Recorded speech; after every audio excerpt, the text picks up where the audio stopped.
Today on Fresno State Focus, what the Armenian Studies program is doing to honor the 100th anniversary of the Armenian Genocide. Also, how local game store Crazy Squirrel makes Friday night the best night of the week. Plus, Fresno State's equestrian team rides with pride after winning their conference championship.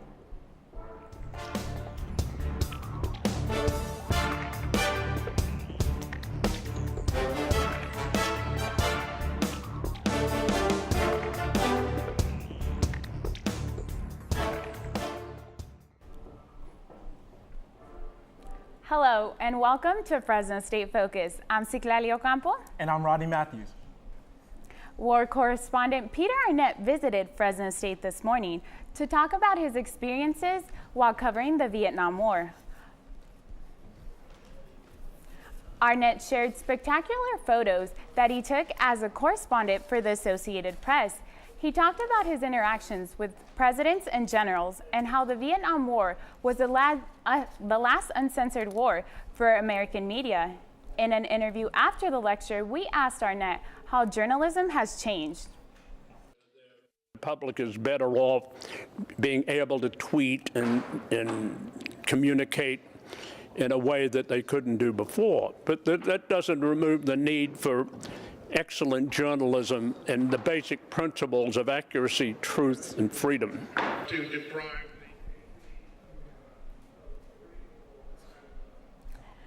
Arnett's appearance during today's Terrarium Symposium coincides with the fall of Saigon 40 years ago in 2 weeks.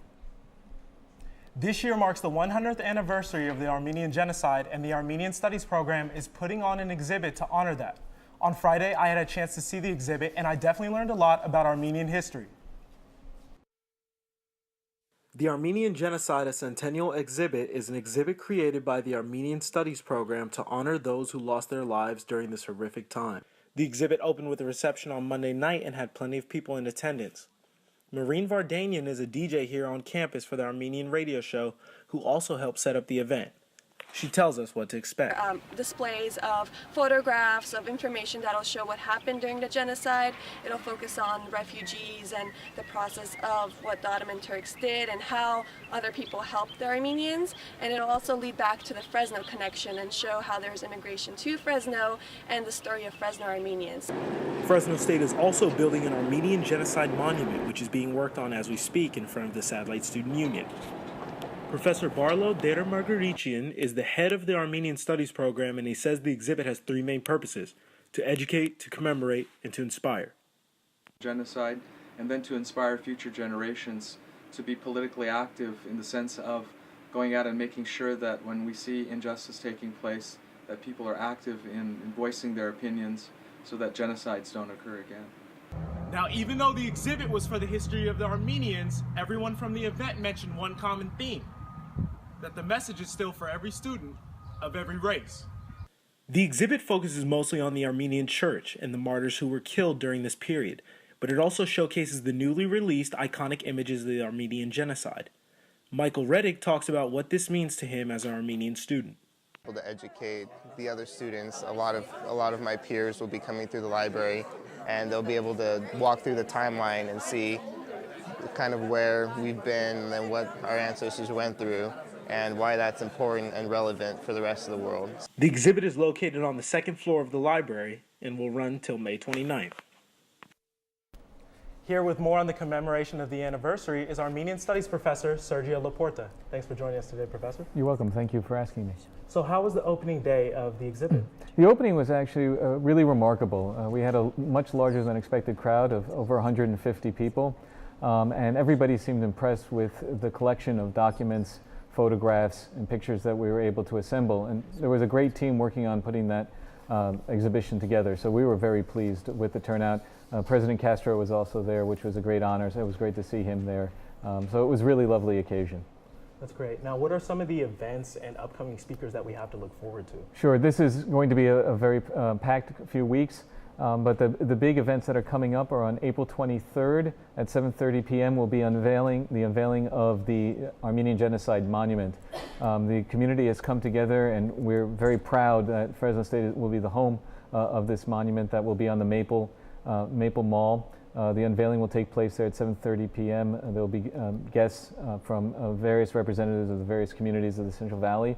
And that'll happen on the Thursday night, and then on Friday is the actual commemoration of the 100th anniversary of the genocide. And there will again be a commemoration service at 7 p.m. at St. Paul Armenian Church, and earlier in the day there'll be flag raising at City Hall at 9 a.m. That's great. Now, thank you so much for joining us here today. Very pleased to be here. Thank you, and we look forward to seeing everybody from Fresno State at our upcoming events. Thank you. Thank you. Just a few weeks ago, a video was released showing members of the Sigma Alpha Epsilon fraternity from the University of Oklahoma singing a racist chant. Because of this, not only was the SAE house shut down within a few hours of the video's discovery, but 2 members were also expelled. Jason Kelm tells us how Fresno State has reacted to this incident.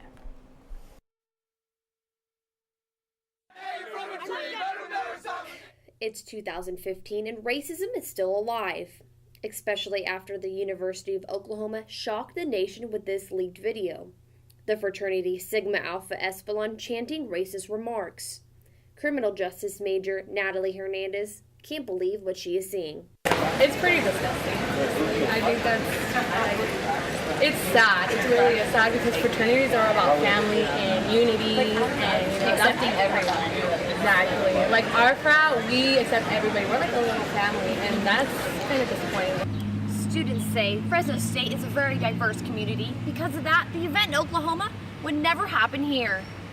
This is not the first time the SAE has received negative coverage nationally.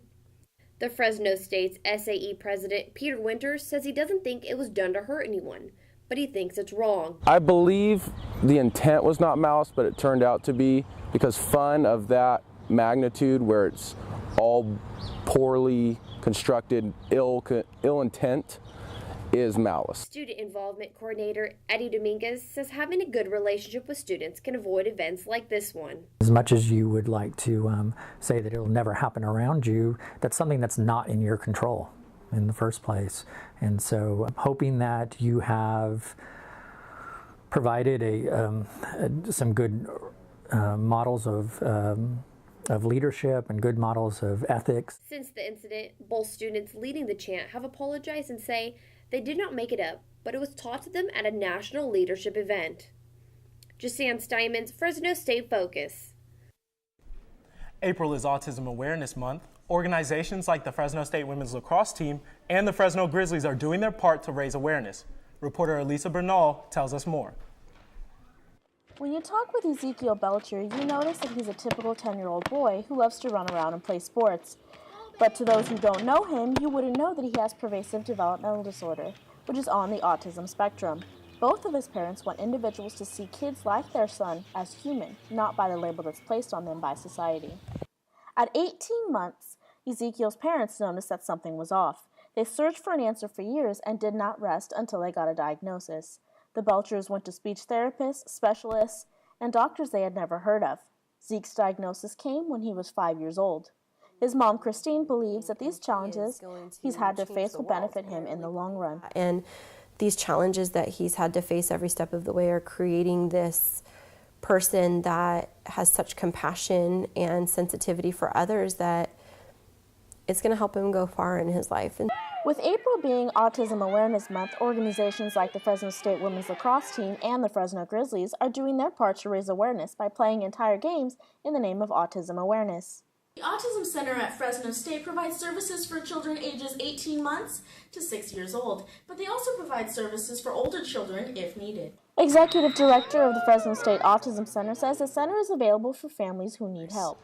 And so our intervention really targets their deficits through a lot of praise, what we call reinforcement, and trying to create a positive environment to increase skills that are just not there. Ezekiel is a thriving young man who is headed for a bright future thanks to a supportive family. He loves visiting his best friends Chip and Dale at Disneyland along with seeing all the other characters. Zeke also loves multiple sports, but he has 3 favorites. It got to be hockey, baseball, or basketball. There will be a 5K run put on by the Fresno State Autism Center on April 25th. Elisa Bernal, Fresno State Focus. The 24th annual Fresno State's First Nations Powwow took place this Saturday. I got a chance to stop by the event to see how it brings people together.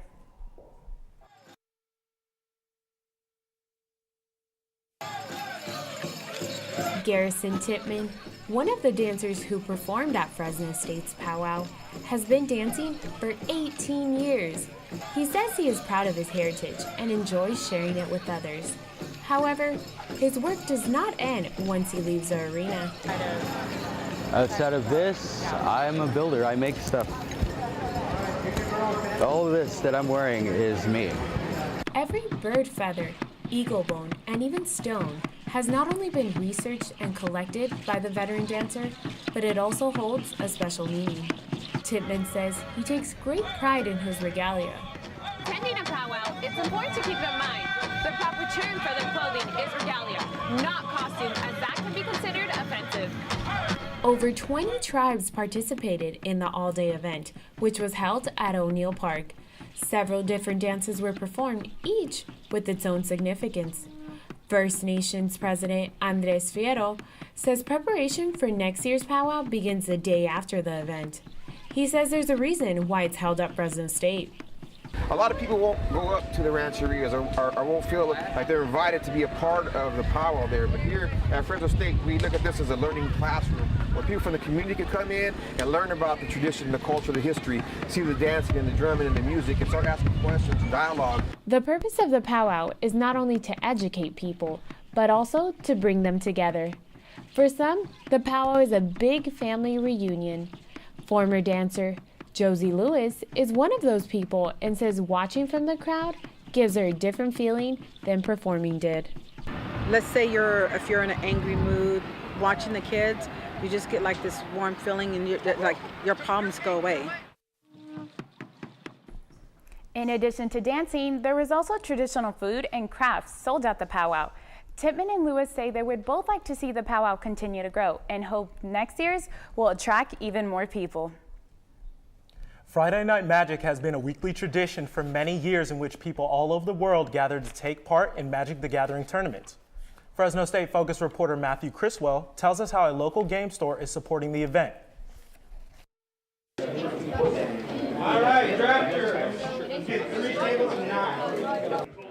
Friday Night Magic, or FNM as some call it, is something that people around the world look forward to every week. It is a night that they can gather together with a like-minded community of gamers.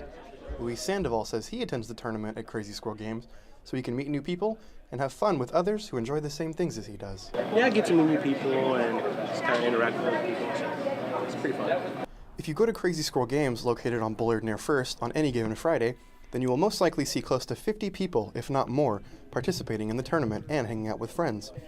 Kirk Dunkel, an employee at Crazy Squirrel, says that he really enjoys seeing people have the opportunity to come hang out and play. I've played Magic on and off since I was like 12, so my father's been on. And so, yeah, it's fun to see people come out here and play what they love. Friday Night Magic is not the only thing that Crazy Squirrel Games has to offer, however. There are also various board game nights and other events. Many people don't realize that there's a thriving gaming store right around the corner from Fresno State, where people come to be a part of a gaming community. Not only play card games, but board games as well.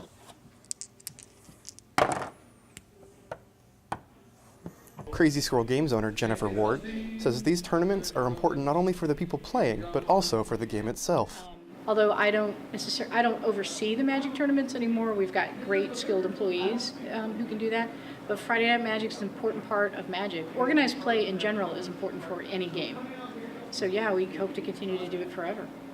As long as there are people that want to get together to play Magic and other games, Crazy Squirrel will continue to have their doors open. Matthew Criswell, Fresno State Focus.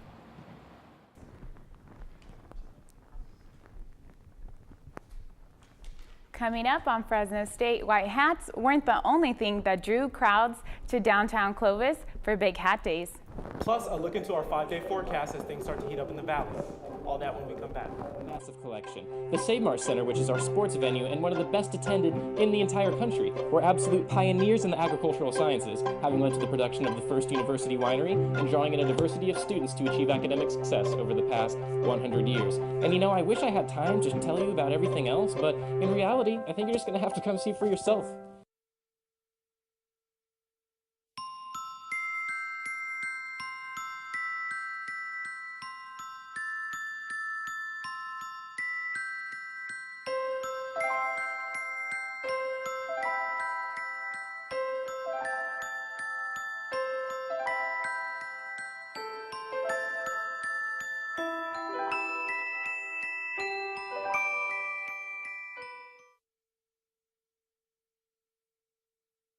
Well, it's starting to feel a lot like spring. We've been seeing some beautiful sunny skies and a lot warmer temperatures. It's been kind of hot out here, but we had beautiful weather for this weekend's Grizzly games.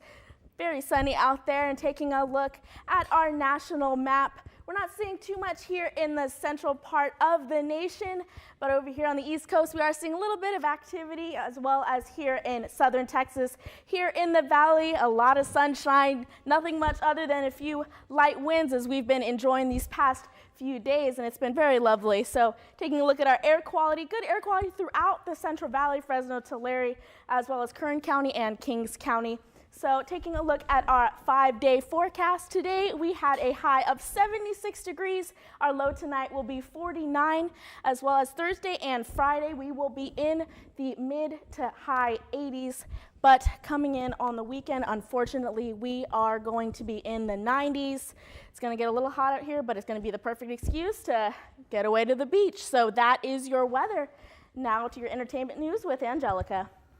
And spring activities were in full effect this weekend, and I had the chance to join in on the fun when I attended the 77th annual Big Hat Days in downtown Clovis. Big hats, cowboy hats, crazy hats, and ball caps. Big Hat Days is billed as the largest two-day festival in Central California. Some people come for the hats and the crafts, and for others, it's all about the food. We have 42 food vendors. Fran Blackney with the Clovis Chamber of Commerce says more than 140,000 people attend Big Hat Days. And when it comes to the food, there's something for everyone. You can come get fresh baked cobbler with ice cream on them, fried wonton tacos, I know it's virgin pina coladas and fresh pineapples, cheesecake on a stick dipped in chocolate. And the list goes on. One favorite is Sweetie's Candy. Rosa DeLeon and her husband Art started the business 4 years ago as a hobby. The minute that we brought it out to actually the Clovis Farmers Market, it just exploded. Today, I'm learning how to make one of Sweetie's top sellers that has the customers coming back. Their exclusive flavor, strawberry banana. The DeLeons give a percentage of the proceeds from selling the cotton candy back to the community. That and seeing people react to the unique flavors is what makes it all worth it. There's nothing like watching the kids and their faces when they taste the cotton candy, but not just that, even the older people. Faces like baby Jameson. His mom says she's glad she can share this tradition with him. It's Jameson's first time to Big Hat Days, and I think it's just a great experience for everyone to experience at least once. Just one example of what Sweetie's does for the community. On Sunday, Fresno police officer Edgar Sandoval died of pancreatic cancer, and Sweetie's Candy donated all of their earnings to the officer's family. And Old Town Clovis continues the fun this weekend for the 21 and over crowd by hosting its first ever beer crawl. Various shops around Old Town will feature 19 craft beers from local breweries with special beers made just for this event. And a black pot cook-off along with other fun events starts at noon this Sunday, and the crawl takes off from 2 to 5 p.m. Tickets are still available at oldtownclovis.org, or you can purchase the tickets the day of. And also happening right here this weekend at Fresno State, the Experimental Theater Company is putting on the play Blue Heart. And the play takes you on a journey where both acts are completely different, but the outcome of the message is the same. The student's director is theater major Austin Ybarra. Blue Hearts runs this weekend at the Lab School Theater Building. Performances start Friday at 4 p.m. and 8 p.m., Saturday at 8 p.m., and Sunday at 2. And if you're looking to showcase your vocal talent, then tomorrow night is your night to shine.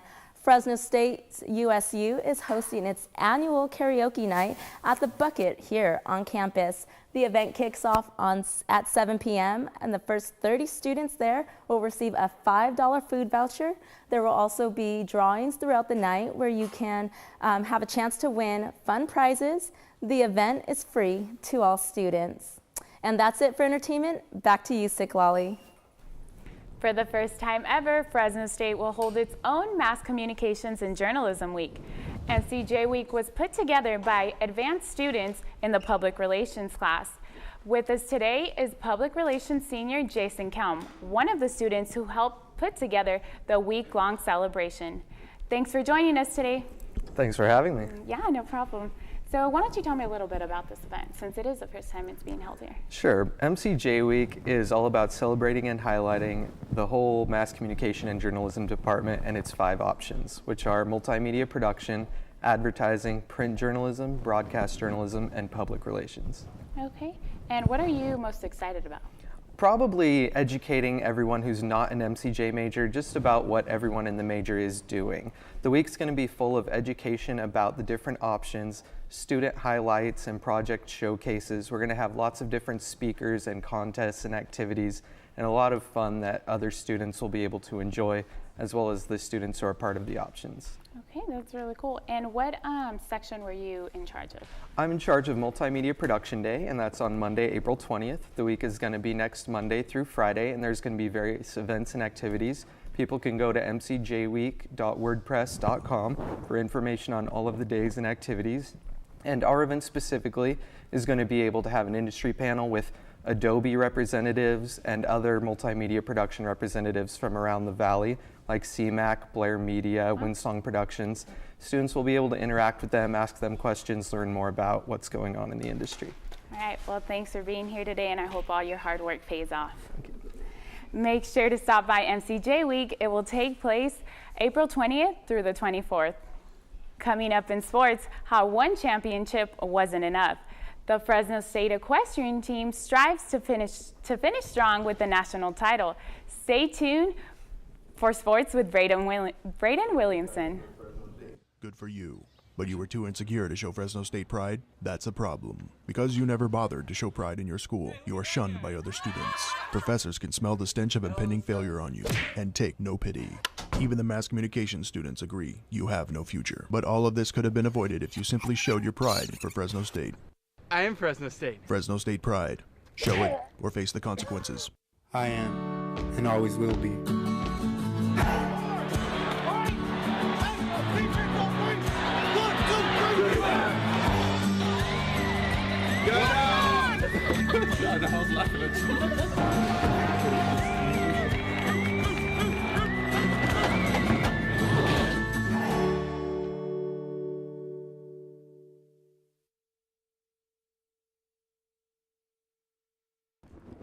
The Fresno State equestrian team is riding high after winning the UEC championship during spring break. Joshua Robinson tells us about their quest for another championship as they prepare to close out their season. The Fresno State equestrian team won their conference championship on March 28th, taking time to honor their 9 graduating seniors at the event. Now the team heads to Waco, Texas for the NCEA tournament. For senior captain Kirsten McKillop, the tournament will be a bittersweet ending to her college career. It's definitely sad. I'm ready to go out and do something, get a job and things like that, but I mean, at the end of the day, they're like 26 family members that I'm leaving here. But make no mistake, McKillop's focus is on leading the team to winning the national championship. The captain has wins in 3 of the 4 events this season, something no other rider has accomplished at Fresno State since joining the NCAA. She's a role model to everybody, not just the Western team, but the English team too. And us as coaches look up to her. The Bulldogs enter the national championship tournament seeded 6th overall in the country, facing off against 11-seeded New Mexico State in the opening round. But the girls and their coaches don't see this tournament as the culmination of just one season. This is the stepping stone towards the future. We have freshmen on the team that are some of our starters, and they don't know what's coming for them, but they're very excited for it. And it's a step towards bigger and better things. Rachel Williams is one of the team's standout freshmen and one of 2 riders to win an All-American honors this year. She has high expectations for herself and her team while in Texas.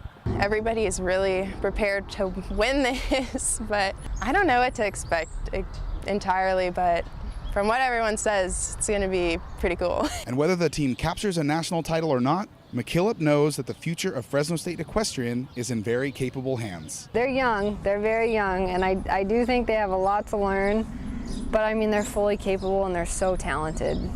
Joshua Robinson, Fresno State Focus. The Fresno State softball team traveled to Utah State this past weekend to take on the Aggies. As you can see, there's still some snow up in the mountains, mainly because Paige Gums made it rain.